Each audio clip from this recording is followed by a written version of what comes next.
स्वागत है आपका मेरे YouTube चैनल में। आज हम डिस्कस करने वाले हैं CTET क्वेश्चन पेपर 2016 सितंबर 2016 के फर्स्ट पेपर के CDP सेक्शन के क्वेश्चन नंबर 11 से क्वेश्चन नंबर 30 के क्वेश्चन डिस्कस करेंगे with explanation. Question number first से 10 तक के हम लास्ट वीडियो में डिस्कस कर चुके हैं। तो स्टार्ट करते हैं क्वेश्चन नंबर 11 से। Which of the following are secondary agents of socialization? निम्नलिखित में से कौन से सामाजिकरण के गौण वाहक हो सकते हैं? ऑप्शन देखते हैं। School and immediate family members, विद्यालय और निकटतम परिवार के सदस्य, फैमिली एंड रिलेटिव्स, परिवार और रिश्तेदार, फैमिली एंड नेबरहुड, परिवार और पास पड़ोस, या स्कूल एंड नेबरहुड, स्कूल और पास पड़ोस। इस क्वेश्चन का जो सबसे सही ऑप्शन आंसर होगा वो होगा school and immediate family members. Second question देखते हैं इस वीडियो का, 12 नंबर का question. According to Lev Vygotsky the primary cause of cognitive development is. Lev Vygotsky के अनुसार संज्ञानात्मक विकास का मूल कारण है। हमें यहाँ से आप देखिए थ्योरीज स्टार्ट हो गई है, तो आपको थ्योरीज़ के बारे में नॉलेज होना चाहिए। बिना नॉलेज के आप बिल्कुल नहीं बता सकते कि ये वाला अप्रोप्रिएट ऑप्शन लग रहा है तो ये वाला होगा। ऐसा नहीं है, उन्होंने जो बोला है उसके कंटेक्स्ट में आपको बताना है, तो आप तुक्का नहीं लगा सकते यहाँ पर। ठीक है, तो ऑप्शन देखते हैं। एडजस्टमेंट ऑफ मेंटल स्कीमास, मानसिक प्रारूपों या स्कीमास का समायोजन, स्टिमुलस रिस्पॉन्स पेयरिंग, उद्दीपक अनुक्रिया युग्मन, इक्विलिब्रेशन या संतुलन, सोशल इंटरेक्शन या सामाजिक अन्योन्य क्रिया। तो जो लेव वाइगोट्स्की की जो थ्योरी थी वो बच्चे की सोशलाइजेशन की जो प्रोसेस है उसके ऊपर थी कि बच्चा के सामाजिकरण कैसे होता है, तो किस तरीके से बच्चा सामाजिकरण की प्रक्रिया में भाग लेता है।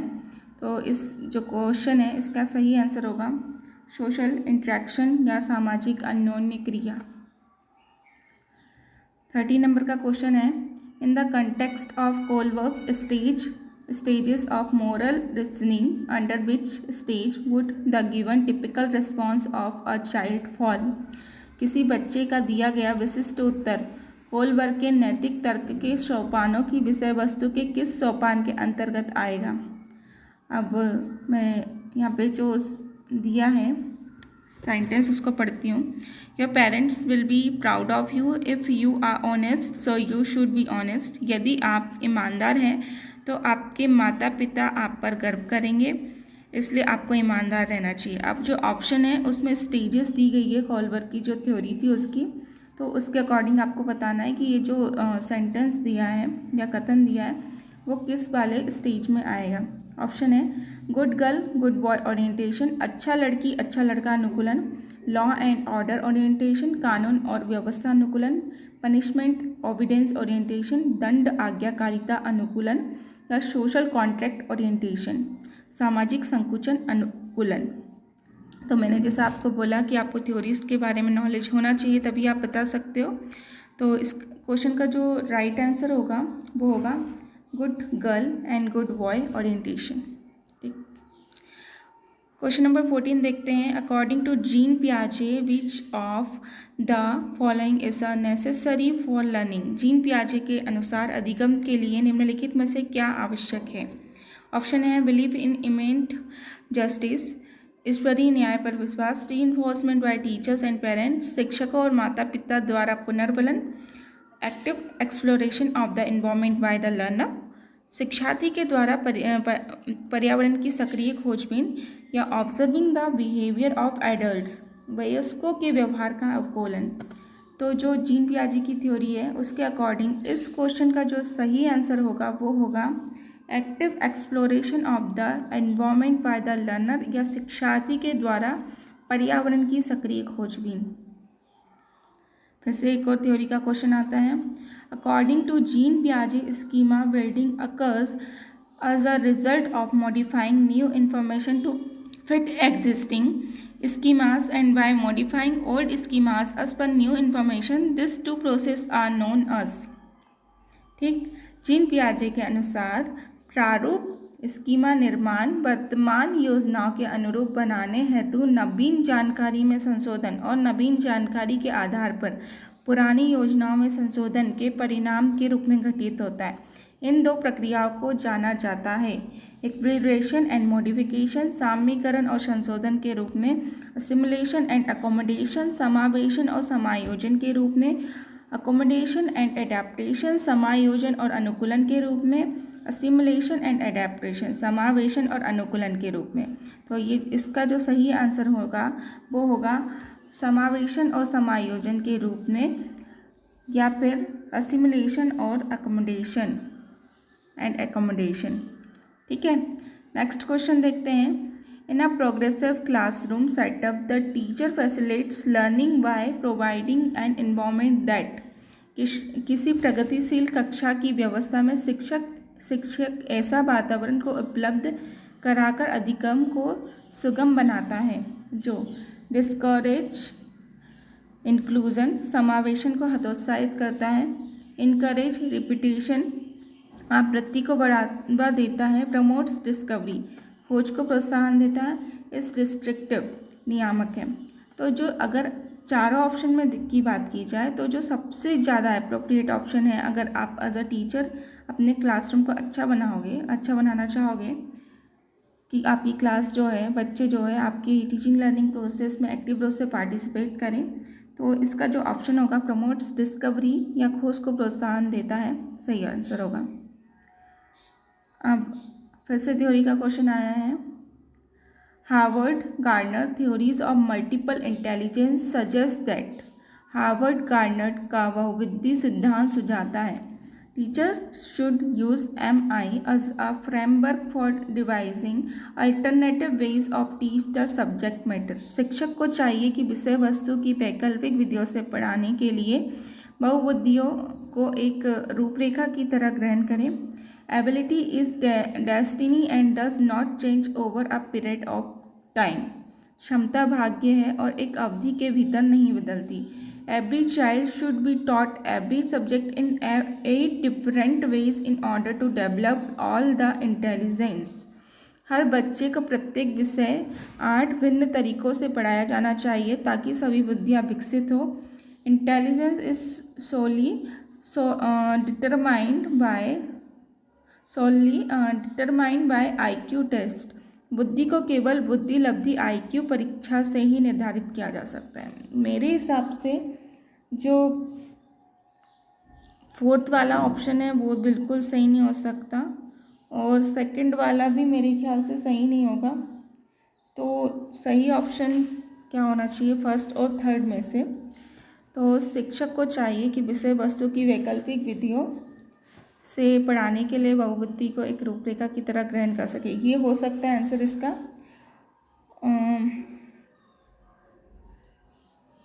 या फिर हर बच्चे को फर्स्ट वाला ऑप्शन इसका सही होगा। Teacher should be use MI as a framework for devising alternative ways to teach the subject matter. शिक्षक को चाहिए कि विषय वस्तु को वैकल्पिक विधियों से पढ़ाने के लिए बहुविधियों को एक रूपरेखा की तरह ग्रहण करें। क्वेश्चन नंबर 18 देखते हैं। अ 5-year-old girl talks to herself while trying to fold a T-shirt. Which of the following statement is correct in the context of the behavior displayed by the girl? कोई 5 साल की लड़की एक टी-शर्ट को तय करते हुए अपने आप से बात करती है। लड़की द्वारा प्रदर्शित व्यवहार के संदर्भ में निम्नलिखित में से कौन सा कथन सही है? जीन पियाजे would explain this as social interaction while Lev Vygotsky would explain this is an exploration. Jean पियाजे की इसकी व्याख्या सामाजिक अन्योन्य क्रिया के रूप में करेगा और लेव वाइगॉट्स्की इसे खोजबीन मानेगा।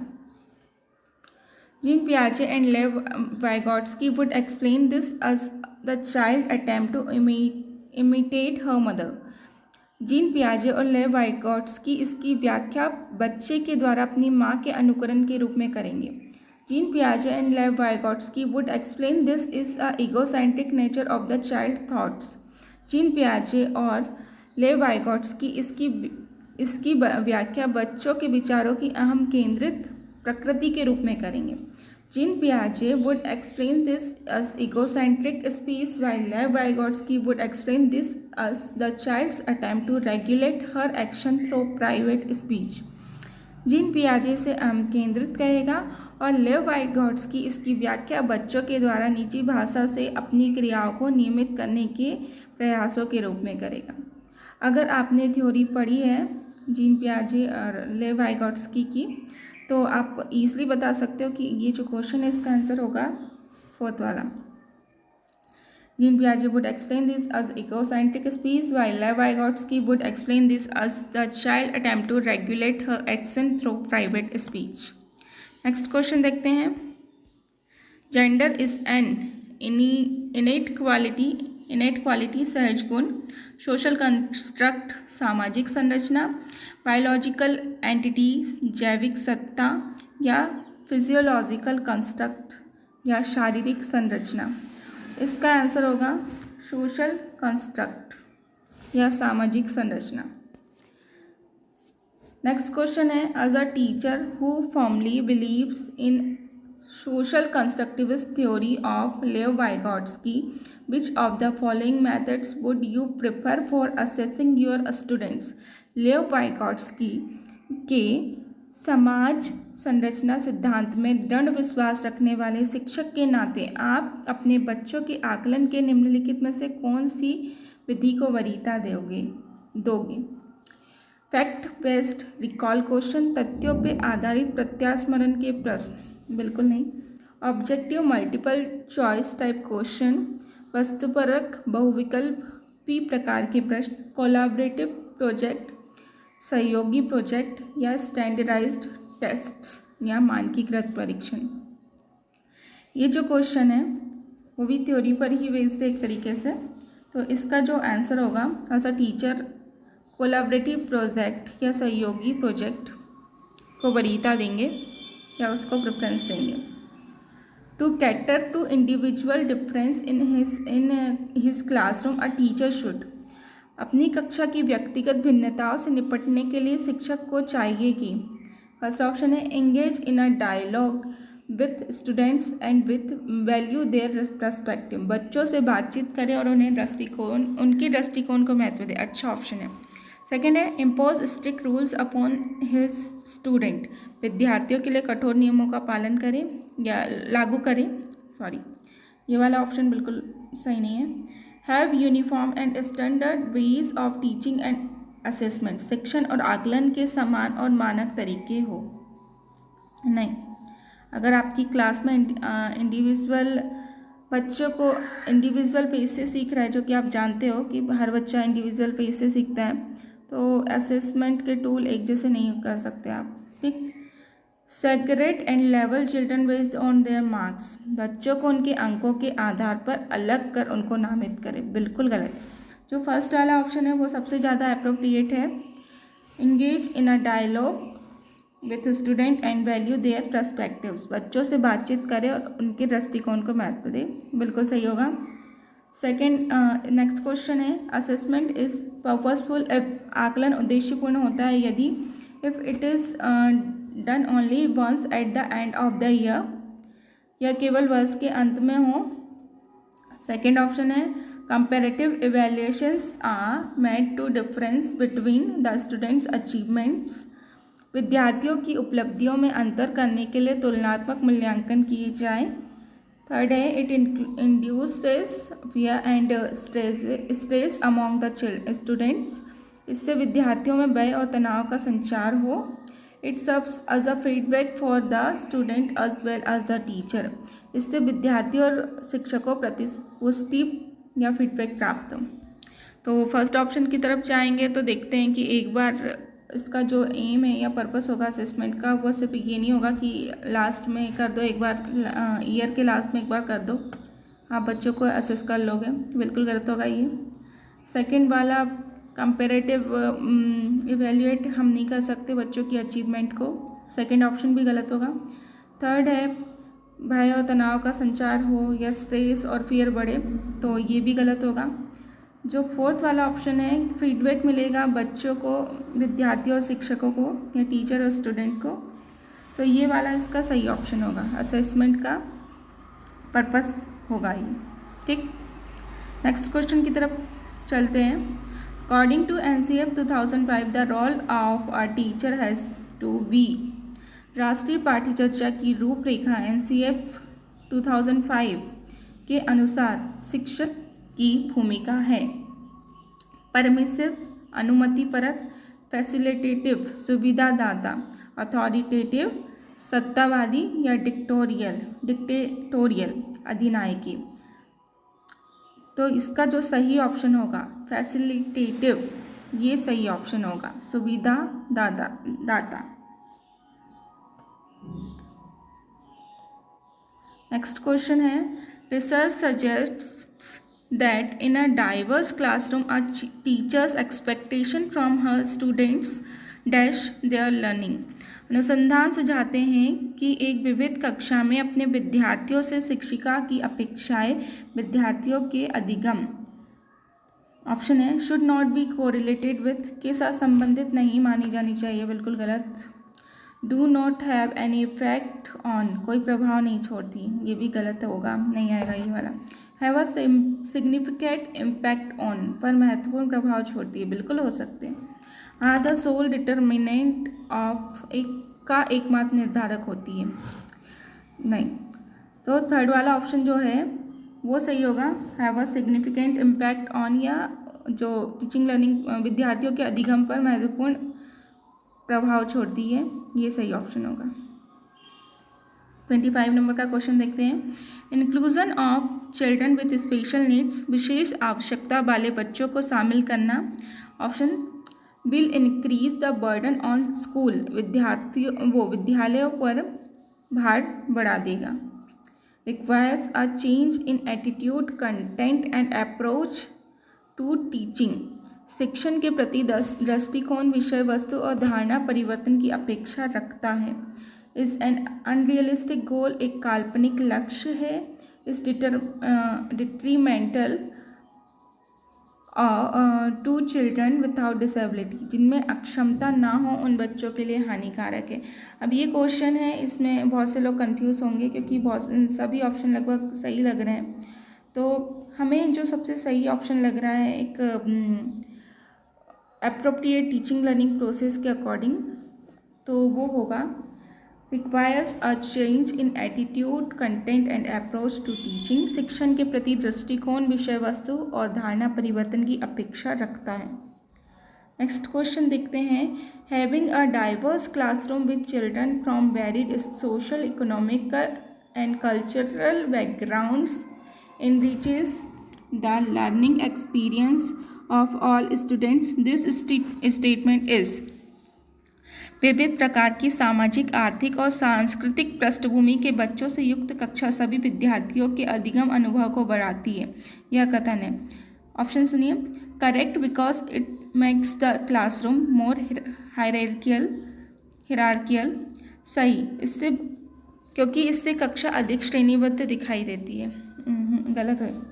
Second, incorrect, because it leads to unnecessary competition, गलत, क्योंकि यह अनावश्यक स्पर्धा की ओर ले जाता है। थर्ड ऑप्शन है incorrect, because it can confuse the children and they may feel lost, गलत, क्योंकि यह बच्चों के लिए दुविधा उत्पन्न कर सकता है और वे स्वयं को अलग थलग महसूस करते हैं। फोर्थ है correct, because children learn many skills from there piers. Fourth, सही, क्योंकि बच्चे अपने साथियों से अनेक कौशल सीखते हैं। अब आप चारों ऑप्शन देखिए और क्वेश्चन के हिसाब से आपको सबसे सही या एप्रोप्रिएट ऑप्शन लगेगा फोर्थ नंबर का। तो इसी तरीके से आपको सिलेक्ट करना है ऑप्शन ऐसे क्वेश्चन में। Question number 27, a child with hearing impairment, सुनने में असमर्थ बच्चा, can do very well in a regular school if suitable facilitation and resources are provided. नियमित विद्यालय में बहुत अच्छा कर सकता है यदि उसे उपयुक्त सुविधा और साधन उपलब्ध कराए जाए। सेकेंड है will never be able to perform on a par with classmates in a regular school. नियमित विद्यालय में अपने सहपाठियों के समान कभी प्रदर्शन नहीं कर सकेगा। थर्ड है should be sent only to a school for the hearing impaired and not to a regular school. श्रवण असमर्था वाले बच्चों के विद्यालय में ही भेजा जाना चाहिए, नियमित विद्यालयों में नहीं। फोर्थ है will not benefit from academic education only and should be given vocational training instead. केवल अकादमिक शिक्षा से लाभ नहीं उठा पाएगा, उसे उसके स्थान पर व्यावसायिक शिक्षा भी दी जानी चाहिए। तो जो इसका सबसे सही एप्रोप्रिएट ऑप्शन होगा वो होगा can do very well in a regular school if suitable facilitation and resources are provided. नियमित विद्यालय में बहुत अच्छा कर सकता है यदि उसे उपयुक्त सुविधा और साधन उपलब्ध कराए जाए। अब नेक्स्ट क्वेश्चन है विच of the following is a characteristics of gifted learner. निम्नलिखित में से कौन सी विशेषता प्रतिभावान शिक्षार्थियों की है। ही इज़ हाईली टेम्परामेंटल, वह बहुत ही तुनक मिजाज होता है। सेकेंड है he engages in ritualistic behaviour like hand flapping, rocking etcetera. वह रस्मी व्यवहार करता है जैसे हाथ थपथपाना, डोलना। He gets aggressive and frustrated, वह आक्रामक और कुंठित हो जाता है। He can feel under stimulated and bored if the class activities are not challenging enough. यदि कक्षा की गतिविधियाँ अधिक चुनौतीपूर्ण नहीं होती है तो वह कम प्रेरित अनुभव करता है और ऊब जाता है। तो इस क्वेश्चन का सबसे सही आंसर होगा फोर्थ वाला। ठीक, नेक्स्ट क्वेश्चन देखते हैं। A teacher can enhance effective learning in her elementary classroom by. एक शिक्षिका अपनी प्राथमिक कक्षा में प्रभावी अधिगम को बढ़ा सकती है। Encouraging competition among her student, अपने विद्यार्थियों में प्रतियोगिता को प्रोत्साहन देकर। Connecting the content to lives of the students, विषय वस्तु को विद्यार्थियों के जीवन के साथ संबंधित करके। Offering rewards for small steps in learning, अधिगम में छोटी छोटी उपलब्धियां के लिए पुरस्कार देकर। And drill and practice, drill और अभ्यास के द्वारा। अगर इसमें सबसे अप्रोप्रिएट ऑप्शन पे जाएं, क्योंकि सभी सही लग रहे हैं जहाँ तक है तो, लेकिन अगर आप कंपटीशन के थ्रू इनकरेज करोगे, प्रभावशाली बनाओगे अपने टीचिंग लर्निंग प्रोसेस को, तो वो कुछ टाइम के लिए बनेगा, जैसे कि लास्ट वीडियो में मैंने बोला था। सेकंड, तो ये वाला ऑप्शन हम अभी नहीं लेंगे। सेकंड वाला जो है ऑप्शन, उसमें है डेली लाइफ से कनेक्ट करके बच्चों को पढ़ाती हैं, तो इससे बच्चा डेफिनेटली इनकरेज होगा। अब छोटी छोटी थर्ड वाला जो ऑप्शन है उसमें छोटे छोटे उपलब्धियों के लिए पुरस्कार देना या रिवॉर्ड्स देती हैं, तो इससे भी इनकरेज होगा बच्चा। लेकिन अगर आप बच्चे को सही में सिखाना चाह रहे हो, जो थर्ड वाला ऑप्शन है उससे बच्चा रोट मेमोराइज भी कर सकता है, लेकिन अगर आप डेली लाइफ से कनेक्ट करके पढ़ा रहे हो बच्चे को तो वो ज़्यादा अच्छे से सीखेगा। तो ये जो क्वेश्चन है इसका सबसे सही आंसर होगा connecting to the content to the lives of the student, विषय वस्तु को विद्यार्थियों के जीवन के साथ संबंधित कराकर। लास्ट क्वेश्चन है इस वीडियो का, which of the following statements about childrens are correct. बच्चों के बारे में निम्नलिखित कथनों में से कौन से सही है। स्टेटमेंट पढ़ रही हूँ। Childrens are passive recipients of knowledge, बच्चे जानकारी के निष्क्रिय प्राप्त करता है, बिल्कुल नहीं। सेकंड है चिल्ड्रन आर प्रॉब्लम सॉल्वर्स, बच्चे समस्या समाधान करता है, ये तो सही है। चिल्ड्रन आर साइंटिफिक इन्वेस्टिगेटर्स, बच्चे वैज्ञानिक शोध करता है, सही है। Children are active explorers of environment, बच्चे पर्यावरण के सक्रिय अन्वेषक है, ये भी सही है। तो जितने भी स्टेटमेंट पढ़े या देखिए उसमें से मुझे बिल्कुल ए वाला तो बिल्कुल सही नहीं लगा, तो जितने भी ऑप्शन है जिसमें ए हैं वो तो बिल्कुल गलत होंगे। तो first, second and third option बिल्कुल गलत होगा। बी, सी और डी जो स्टेटमेंट है वो बिल्कुल सही लगे, तो इस क्वेश्चन का सबसे सही आंसर होगा बी, सी एंड डी होगा। आज के लिए इतना काफ़ी है। Thank you so much. Please subscribe my channel.